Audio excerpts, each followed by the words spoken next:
सरकार काम नहीं देती है, नौकरी नहीं देती है। आरजेडी कांग्रेस तो खुद ही अपने आप में एक समस्या है।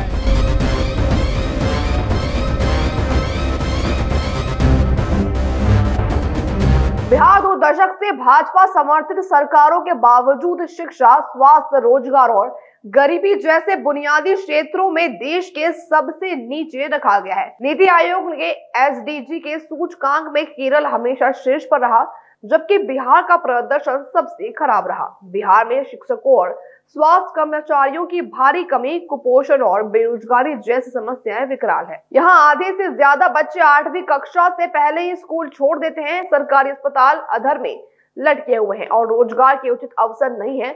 बिहार की प्रति व्यक्ति आय भी देश में सबसे कम है। यह सब दर्शाता है कि केंद्र एवं राज्य सरकारों की योजनाएं मात्र कागजों तक ही सीमित रही हैं, जबकि जनता को विकास के सुख से महरूम रखा गया है। बिहार चुनावी शोर के बीच देखिए एक खास रिपोर्ट।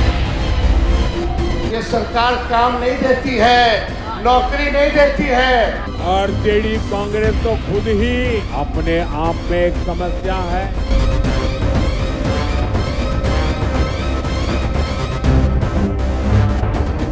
बिहार के कर्ता धर्ताओं को जवाब देना होगा कि आखिरकार 2 दशक से सत्ता में रहने के बावजूद राज्य की जनता के खाते में बदहाली, बदनामी और बेरोजगारी क्यों आई है।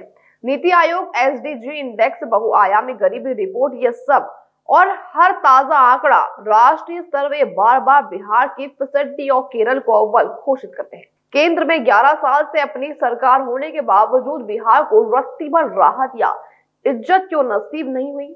शिक्षा में हाल ये है कि आधे स्कूलों में शिक्षक ही नहीं है, कई जिलों में स्कूल ही नहीं है। विद्यार्थियों के नाम पर केवल आंकड़ों का खेल। असल में 20% से ज्यादा बच्चे 8वीं से पहले स्कूल छोड़ देते हैं। क्या इसके लिए सिर्फ गरीबी जिम्मेदार है या एक पूरी सड़ी गली व्यवस्था जिसने उम्मीद और भविष्य दोनों छीन लिए हैं। स्वास्थ्य के हालात जो ऐसे हैं कि ज्यादातर सरकारी अस्पताल खुद वेंटिलेटर पर हैं। 70% स्वास्थ्य केंद्रों में डॉक्टर और दवा की जगह सरकारी पोस्टर और घोषणाओं का कब्जा है। माताओं को जिंदा बच्चे के लिए देखना तो दुर्लभ है। खून की कमी और कुपोषण यहाँ की नियति बन गई है। सरकारें ना बेटी बचा सकी, ना माँ बेटी का खून। शर्मनाक है कि यहाँ केरल में लगभग हर महिला शिक्षित, स्वस्थ और आत्मनिर्भर है, वहीं बिहार में 2/3 महिलाएं एनीमिया की शिकार है। रोजगार की बात कर लीजिए, वो तो जैसे बिहार की सौगात ही नहीं, अभिशाप है। हर 3 में से 1 युवा बेरोजगार है। राज्य में उद्योग और निवेश के नाम पर केवल जुमले, जमीन पर हकीकत है। पलायन और मजदूरी, देश की सबसे कम प्रति व्यक्ति आय, सबसे ज्यादा गरीबी, सबसे बड़ा पलायन। डबल इंजन सरकार ने आखिर बिहार को क्या दिया।